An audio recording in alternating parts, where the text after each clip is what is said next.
Hello and welcome to Season 2 of ReSync, Season 2. an Assassin's Creed podcast. What is up, everybody? What's up? I'm your host, Landon Plumley, with my lovely associate slash co-host slash best friend extraordinaire, Mr. Lucas. That's me.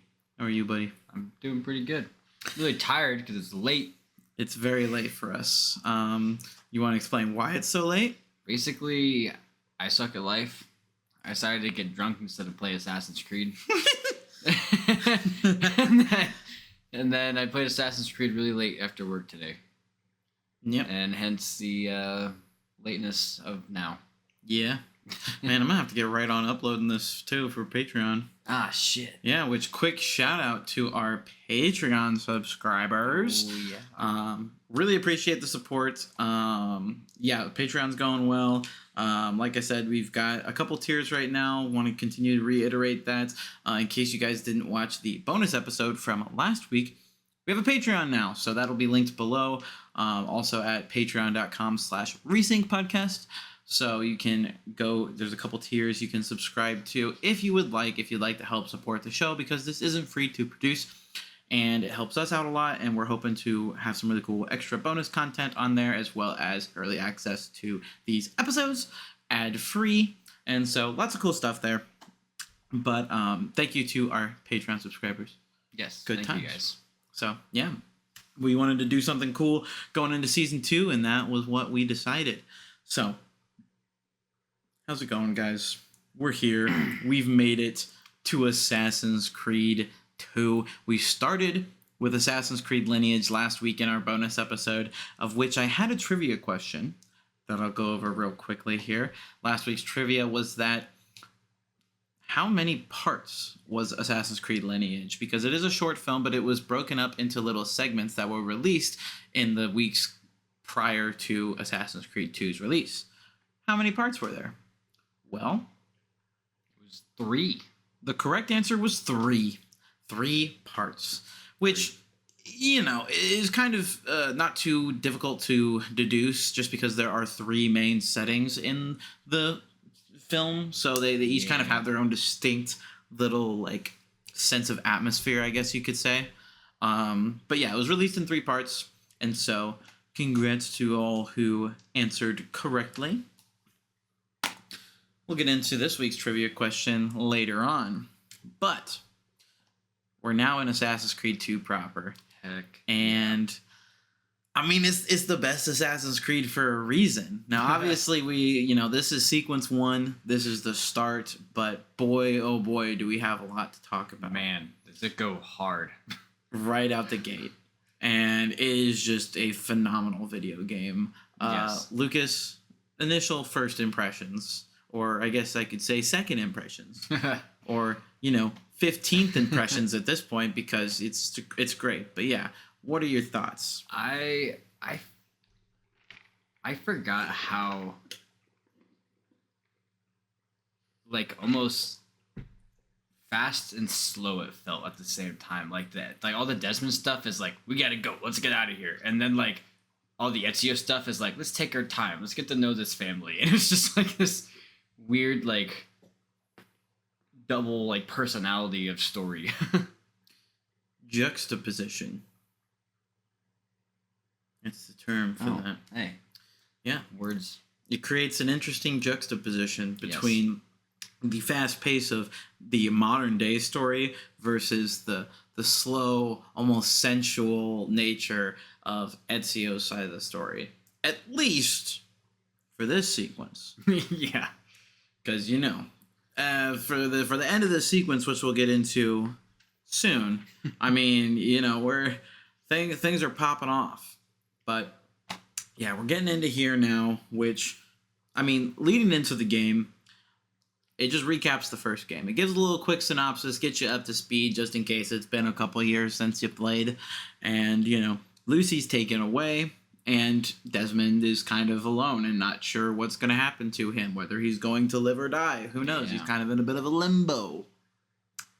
But then all of a sudden, Lucy shows up and opens his door and instructs Desmond to get in the Animus. saying there's not a lot of time. She's all hurried. Crazy stuff. What's going on? So next, they look for a memory match between Desmond, who is Subject 17 of the Animus program, and a currently unknown Subject 16. Interesting stuff. Why are they looking for things, that are connecting the two? I don't know. Who knows? Well, that connecting memory is Ezio Auditore da Firenze. Yeah. The GOAT. You see his baby. Yes, you get to witness the birth, and you get to control him straight out of the womb. You get to throw punches and kicks and little head bobbles. You get to be baby. Be baby. Baby assassin. I love how they give you like the little like the controls tutorial as the baby though. It's like you move your head and you just like you move your head and it's like use your hand and kicks. You kick. Yep. It's so goofy. I love it. It's great. I love that little creative bit they got going on there. And then you sneak/fight your way through Abstergo. She gets the memory footage and she was like, yep, this is the one. All right, let's go. And y'all escape Abstergo, running through. Lucy's kicks some ass. I didn't remember her being as badass as she was for some reason. Like, she would, like, throwing people on the ground, taking two people at once. Like, goddamn. Yeah. She be doing shit. She is definitely well trained. But there's also a point where they're going through this security room, of which Lucas and I were talking about earlier, about the plural form of animus. Animus is, animi. Shut the fuck up. And so, when they're in this room, however, Desmond is able to activate Eagle Vision to get a passcode for the door. Something that appeared a couple times in the first Assassin's Creed game when he would go to sleep and then have visions of Eagle, or have little like dreams of Eagle Vision, and then finally activates Eagle Vision on his own at the very end of the game, leading into the start of this game. Yeah. So now, there's this Eagle Vision that he can use. Next, Lucy kind of throws Desmond into a trunk. They fight some more people, and then she's like, hey, I need you to get in here. It's for your own safety. And he's like, oh, man. Nads. And so, that's it. But they escape. He's in the trunk, but they escape. Yeah. And Lucy explains that Desmond needs to train using the bleeding effect from the Animus to basically absorb assassin training to fight the Templars. Yeah, and basically just become the biggest badass assassin ever. Pretty much, yeah. And so it was like, you can use the Animus to kind of learn traits from your assassins as you're living through those memories. And he pretty, he doesn't put up much of a fight. He's just like, okay. He's like, yeah, let's do it. He's like, you know what? Yeah. And Lucy's like, man, I thought I was going to have to convince you more. And then he's just like, no, fuck these guys. Yeah, exactly. Which I do think is in part to the bleeding effect that's already taken place with Altair. Oh, yeah, he's like, he hates Templars, and like that's kind of like bleeding. Yeah. I don't know if that's something purposely done by Ubisoft, but I've always kind of seen it as like, he's gotten part of that mentality already. I don't think he's consciously aware of it, but I do think he's got that. He already has the upbringing of an assassin. He's already aware that the Templars are a threat, and then having that training starting to seep in from Altair, I think it does influence his decision in a way. Yeah, for sure. And so he quickly gets introduced to Sean Hastings and Rebecca Crane. Hell yeah. The two Assassin's Creed characters that have appeared the most in the entire franchise. Yes. Because, there's due to certain events that we'll get into later, there's all kinds of different stuff that happens to a lot of people. But the characters that have been in the games the most are actually, I believe Rebecca Crane probably takes the title. I don't know. I think there's been games where only Rebecca was in it, and there were games where only Sean was in it. Yeah. But I feel like they only have like one each. It's pretty close. I don't know the number off the top of my head. But these are some Assassin's Creed mainstays we've got over here. But Lucy gives the memory code from Abstergo over to Rebecca, and she starts tinkering with the Animus. because they have their own Animus. Yeah. That looks cool. It's better. Yeah, the Animus 2.0. But we'll get into that in a sec.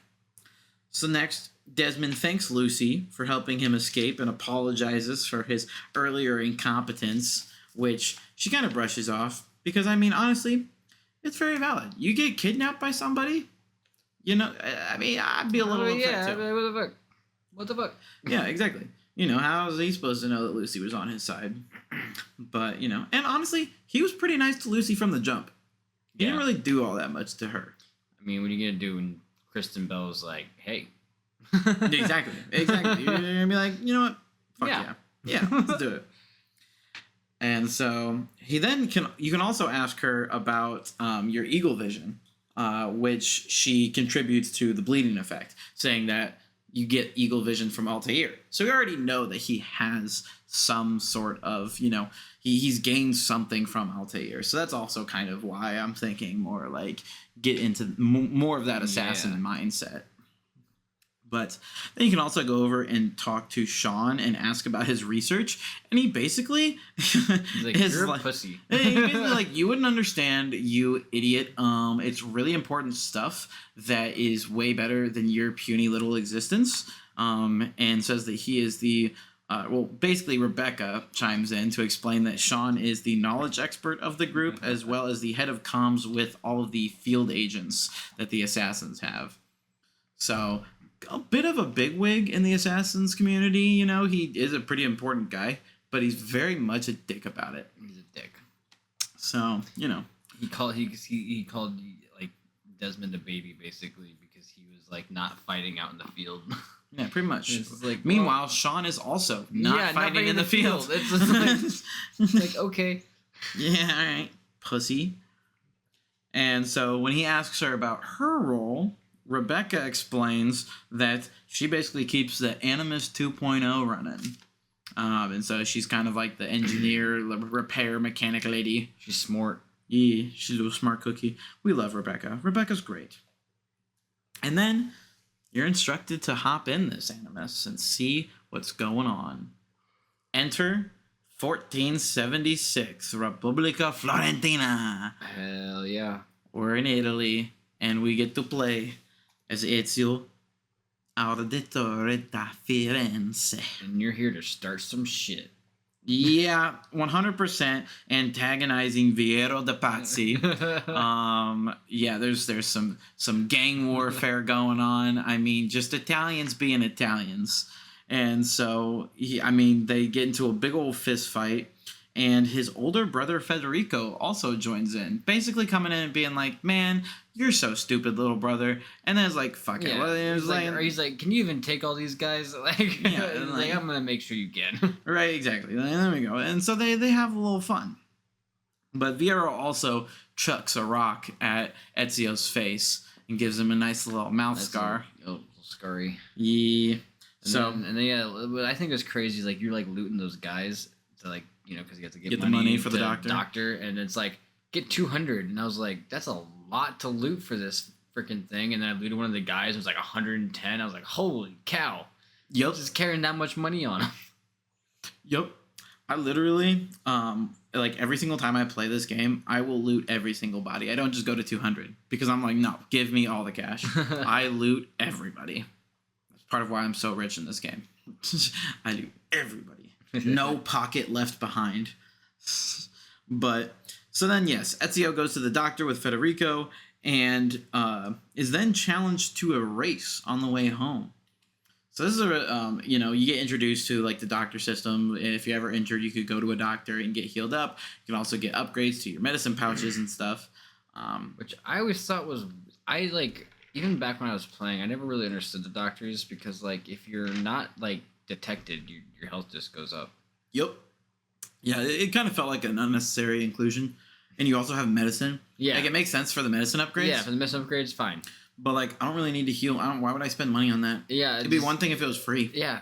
But I'm not going to spend money when it'll just happen naturally. It'll just go up. Like, I'm not that bad at video games. I'll just hide in a fucking hay stack for, like, 30 seconds, and I'm good. Yeah, exactly. So, a little weird, but, Plague Doctor looked cool. He does look cool. He's a chill bro. But, yeah. Federico challenges you to a race, and you race to the top of a nearby church, basking in the glorious life that you live. Did you win your race? Yeah, I won my race. Okay. Just Did you go like follow him and like go all the way up and around, or did you just like cut through the alley and just like doop doop doop? Nah, I did the thing because I wanted it to be all cinematic. But I didn't follow him, though. I pretty much blasted away from him, and then I just went with what felt natural with the parkour.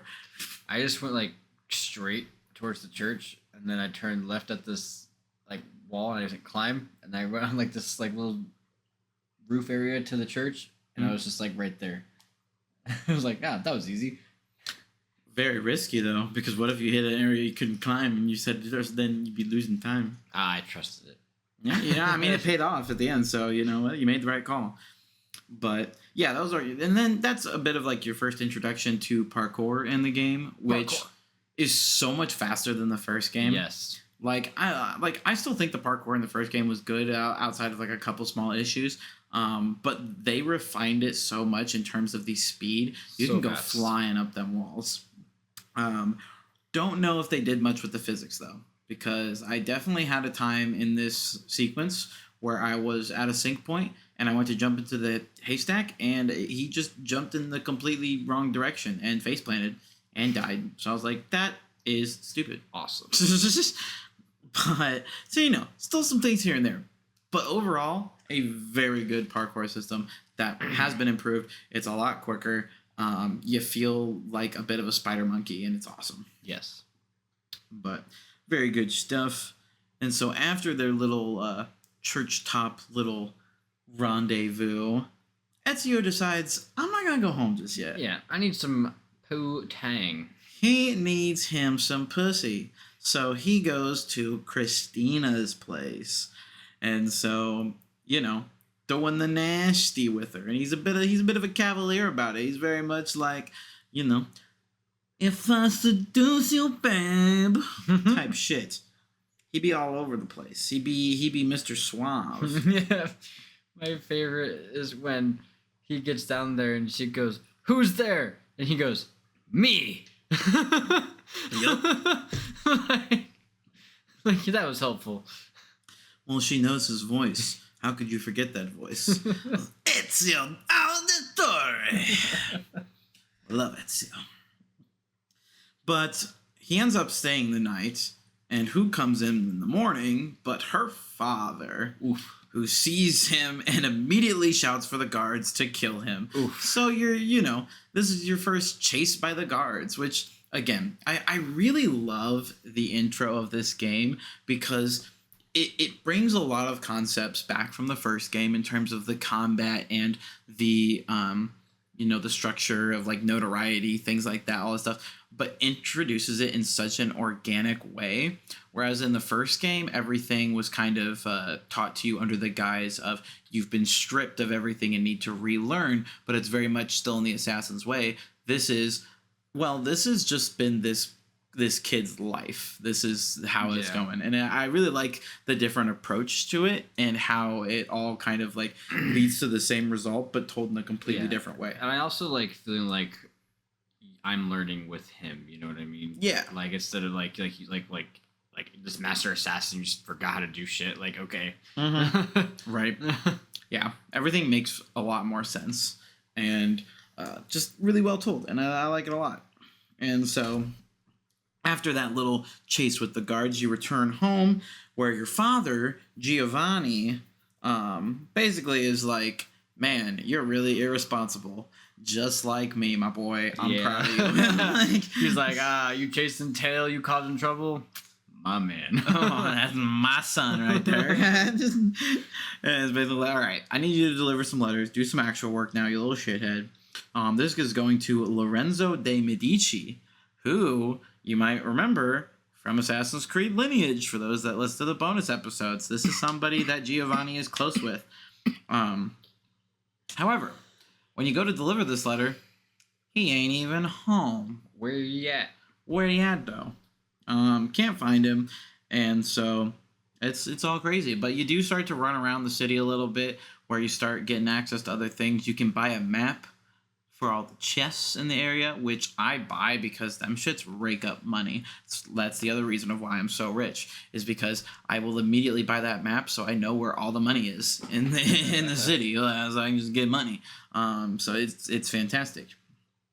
But when you get back, his father is actually talking with Uberto, a close friend that is attempting to reassure him. So this guy was also an Assassin's Creed lineage, another friend, but one that actually hid information from Giovanni. So someone that is a little suspicious. A little sus. A little sus.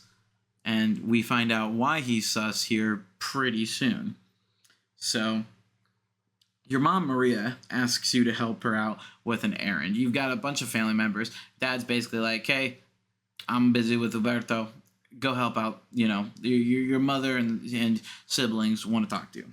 So I started with Maria. I don't know which one you started with, but Is Maria the sister?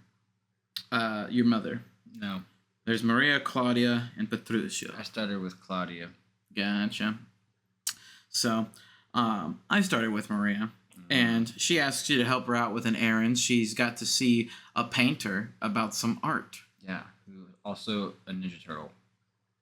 Because that man is Leonardo da Vinci. Which is pretty cool. She introduces him to Da Vinci, but right as they're getting to the door, she talks about how he needs to get some more hobbies. To which Ezio says, I have hobbies, mother. And she goes, besides vaginas.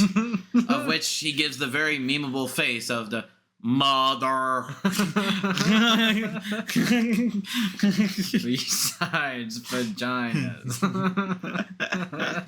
Yeah, it's a great line. It's probably my favorite Assassin's Creed line of all time.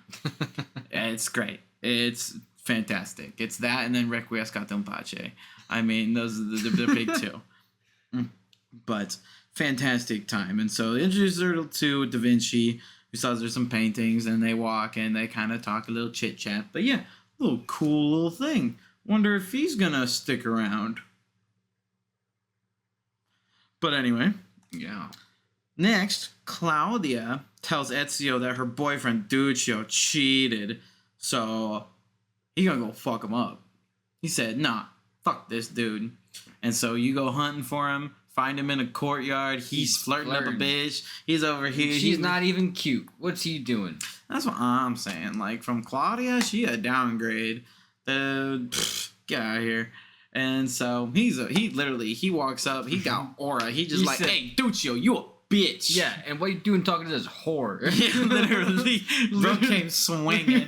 He was like, it's like, this stupid whore is nothing. I was like, what the fuck is wrong with you? And then proceeds to beat the shit out of him. Yeah. Because, he's him. It's great. It's fantastic. Next, Ezio's youngest brother asks him to bring him feathers, refusing to tell him what he wants them for. But, you get those feathers. You get those feathers. And so you start collecting some feathers, and that leads me to this week's trivia question. What's the name of the little brother? You've got Federico. What is the youngest brother? The youngest Auditore. What is his name? Tell me. And I'll congratulate you. So that's a trivia question for this week. Once you're done helping out your family, Giovanni asks you to deliver 2 more letters and then retrieve one from the pigeon coop. You're back to being the mail boy. Yeah. And so, basically, you give some letters to some suspicious people. The one guy is, gross looking. Talking about the one with the prostitute or the other one one? with the prostitute. Yeah. So you've got these, peasants and prostitutes that you're kind of giving stuff to. And it was basically like, oh, you look just like Giovanni, or are you with Giovanni? And then the prostitute's like, obviously he looks just fucking like him. You fucking idiot, you stupid dumbass. But some interesting individuals that a banker would be in contact with. But then the other one is just a very shady individual who warns Ezio to tell Giovanni to leave. Get out. But he's too late, because by the time he gets back from collecting that letter from the chicken coop, he comes home to Giovanni, Federico, and his younger brother all hauled off to prison, with Maria in shock. Yeah. Everything's like everything's crazy right now. They've been arrested, so they're also hunting for Ezio. So he goes to find his father. Literally goes to the prison and sneaks up to the gate where he's at. You climb up his tower, which also I was doing that and I was like, how is he the only guy I saw up here? Where's the rest of the fucking prisoners at? Being like, hey, there's a dude climbing this tower. Well, hey, crime rate's really low. I guess so. I don't have to worry about it. And so, you climb up there to go talk to your dad. And at the prison, Giovanni tells Ezio to find a hidden entrance in his office to a chest and to take everything in there, including a letter to give to Uberto to clear their names. And it's basically like, hey, yeah, there's going to be some stuff in there that's not going to make a lot of sense. You're going to take it anyway, and it's going to be great. But you're also going to take this letter and give it because it's going to clear our names and everything's going to be fine. And so Ezio's like, hell yeah. And so he goes home, uses eagle vision to find this hidden entrance. He has to use his special abilities that Giovanni alluded to. Yeah. And in this chest, Ezio finds the classic assassin robes. The fucking robes, baby. As well as a sword and a broken hidden blade. Some sort of mysterious device alongside the letter. And so we finally get to suit up and become the assassino. Yeah, getting the sword out. Yup. Start slashing some bitches and looting them. Always loot the bodies. Get the money. No pocket left behind. Big money moves. And you fight your way to Uberto pretty much. And so, you basically go up to Uberto and he's over. He's like, what are you doing? I'm so late. What's going on? And you hand him this letter and he's like, oh, hell yeah. I'm going to have them acquitted in the morning. Like, this proves that they're innocent. Exactly. Everything's going to be A-okay. Except it's not. Because when you go to the acquittal in the morning, they're lynched. Yeah, kinda. Yeah, they're hung for their crimes. Uberto says that they're traitors, condemning their father and brothers to death, and just straight up hang them. Which, like, his little brother's like 8 years old. Yeah, that was just hung an 8-year-old kid in front of a crowd, and like that was a thing. Absolutely wild. What did the 8-year-old do? What did the child do? He just wanted to collect his feathers, man. He just wanted his feathers. So yeah, Ezio is obviously a little upset about the loss of the majority of his family. Yeah, and he's like, basically, Roberto, you're a bitch, and you're gonna die. Yeah, but then he gets chased by a lot of guards, and he's forced to and they're flee scary the scene. too. They were. I was scared. I was like, I don't know if I can fight these guys. Yeah, those were some big boy guards. It is a run. As the same person we delivered one of the letters to, the guy with the prostitute, is there and tells him to run. He's like, you better run. Yup. Better get out of here, and get out of here you do. And that is what signals the end of Sequence 1. Completed. Absolutely. Just such a glorious intro for the game. Yes. There is so much that happens in there between a modern day breaking out with Abstergo through, everything with Ezio and just setting up all this stuff. Like, you've got all the exposition. You get time with each family member. Yeah, you're spending time like, hey, it's your brother. Hey, it's your other brother. My brother. And that was then you're like, hey, fuck your brothers. They're all dead. All dead. All dead. All the males in the family are dead except for you. You are now the only penis in the Auditores. Yeah. And yeah, it's a big show. It's because, there's this very slow uptick in, like, we're introducing you to everybody, and there's very family oriented, and they live a pretty good, solid life. Everything seems real cool. And then it's not. And then it's not. Everything goes to shit. It's really not. It gets bad. Yeah. But then, Ezio's gonna fix everything by just murdering everyone who ever did anything bad to him. He's in a quest for vengeance. The quest is just beginning. Mm-hmm. But I love this sequence. It's made me super excited to keep going. I cannot wait to get deeper into the upgrade systems and start adding some more stuff, getting stronger, getting the hidden blade working, start getting into some actual assassin stuff. I just can't wait to like customize my outfit. Mm-hmm. Because they have cosmetics in this game, Yep. right? Yep. Yeah. I already have the bonus outfit on. Oh, really? Yep. But yeah, lots of really, really awesome stuff.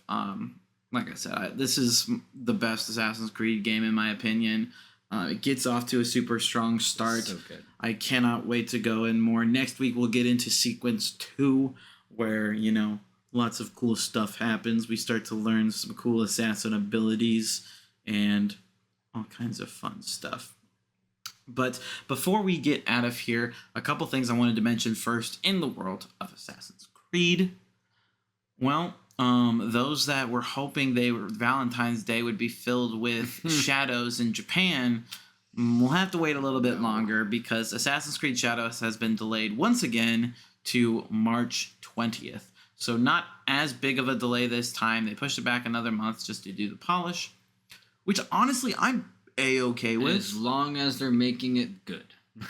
Yeah, and February is stacked. I mean, we've got Monster Hunter Wilds, we've got Avowed, we've got Civilization 7. I mean, there's a lot of games in February, like really big games that I personally think are all going to do better than Assassin's Creed Shadows. And so I really do think that it drowns it out a lot. Whereas in terms of March, like there are some games coming out, but I think it's much more open. I think it gives Shadows more time to shine. And so I think it's a very good move. However, it's also very adamantly still in this fiscal year because they did this press release where they talked about it and making sure that it still hits this fiscal year because that's what matters to the shareholders. So the only thing that concerns me is you pushed it back, but you kept it in the fiscal year. What if it needs to be pushed back even more, but now you're just trying to get it out? Get the money, yeah. I don't know. I'm not sure about that. Like I said, overall, I'm still positive with it because, again, I do not think it should have come out in February. I'm cool. I'm A-okay with it getting moved out of that month. It gives it a better chance to thrive. But I'm just worried that, now it's becoming more of a financial thing and it's still not ready. But we'll see. We'll see about that. Hopefully it doesn't suck. Yeah. But also alongside that, when this happened, basically Ubisoft was getting some pushback from their shareholders. And there was essentially like an earnings call where a bunch of shareholders started grilling the leadership at Ubisoft and basically being like, hey, we've put a lot of money into this company. Where's that money?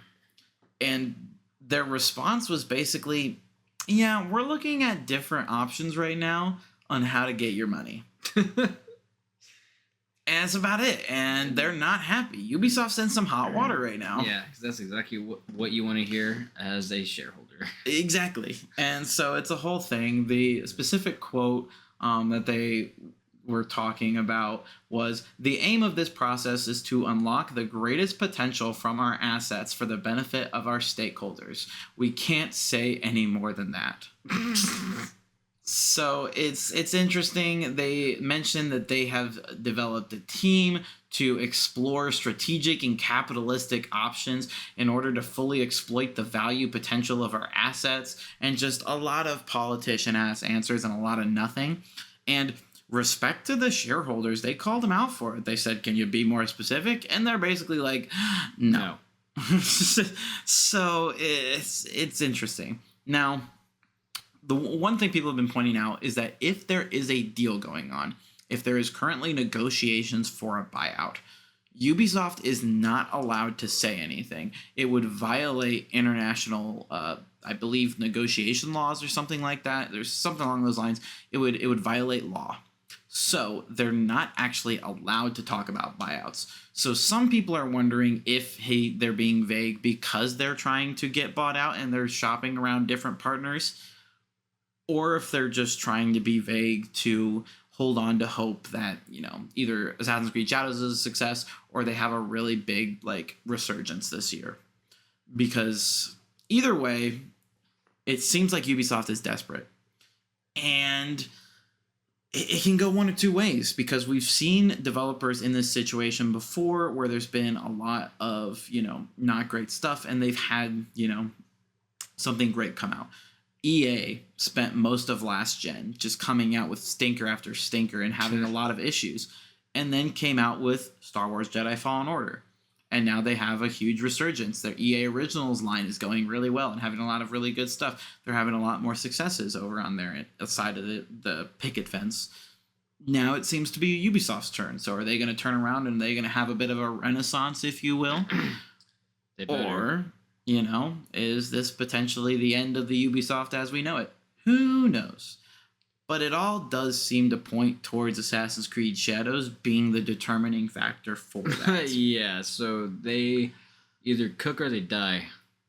So it's a lot of pressure. It's a lot of pressure. I do not envy the devs of this game because, my God, I guarantee there's a lot of 80-hour weeks going on over there right now because they're probably putting pedal to the freaking metal. Yeah. But absolutely crazy stuff going on. But, this is Assassin's Creed, baby. I mean, we shall see. I'm definitely very excited for Shadows. I will still be there day one, just now on March 20th. But anyway, do you have any thoughts about, the Shadows delay or the Ubisoft call? Anything you want to specifically talk about? Well, I hope that if anything comes out of this, Ubisoft just starts making good games again. Just bangers that will just stand the test of time. Yeah, I do really hope that we get that, because a lot of companies have chased after the live service element. Mm-hmm. And we've gotten enough flops now that I do think the larger industry is aware that right now what sells is just good old-fashioned game. Like good game. Like people are tired of gimmicks. People are tired of that sort of stuff. So I'm really hoping that Ubisoft is part of that crowd of people that understand that they need to really focus on this stuff. In order to keep themselves afloat right now, instead of trying to be money hungry, they need to deliver quality. And then they can try to squeeze whatever they can out later. But right now, they've got to give us something of quality. Good game. Or they're going to sink, regardless of how many microtransactions they put in. So, they got to kind of put profit aside for a second and we've got to figure out how to get our main profit back, which is purchase of the game. So, we'll see how this goes. Hopefully they are taking that lesson and learning from that and growing from that. And I'm still excited, just cautiously excited. Yes. But, we'll see. We're not too far away. We're just a couple months out now from Assassin's Creed Shadows, hopefully. We'll see. Maybe there'll be another delay. Who knows? At this point, we're just here for the ride, but we've got plenty of Assassin's Creed to play in the meantime. Yeah, so, plenty. Yep, like I said, remember to do that trivia question. Remember to check us out over on Patreon if you haven't already, because we're also trying to use it as the main communication hub as far as updates go for episodes, different things like that, stuff that we are adding / including into the scene. All the latest updates you can find over there. And so thank you very much for watching / listening. Lucas, you got anything else you want to say about Assassin's Creed 2, World of Assassin's Creed, ReSync? I cannot wait to just dive into the story more. It's going to be so exciting. Mm-hmm. You guys don't even know. Some of them might. Some of them might. Some of them might. If you've played before, or if you just heard through its reputation, I mean, it's one of the greatest games ever made. And so it's a fantastic time. I cannot wait to get further in as well and just really flesh this out and get into the nitty-gritty of it. But that's been our time. Appreciate you mucho. We'll be back for our second episode next week. Yeah, I need to go to sleep because it's almost 2 o'clock. Yep, it's a little late. I gotta work at 8 a.m. Have fun with that. I won't. But I appreciate you guys mucho. Hope you have a good time. And remember, everything is true. Nothing is permitted. Wait. Nothing is true. Everything Is permitted. Peace out.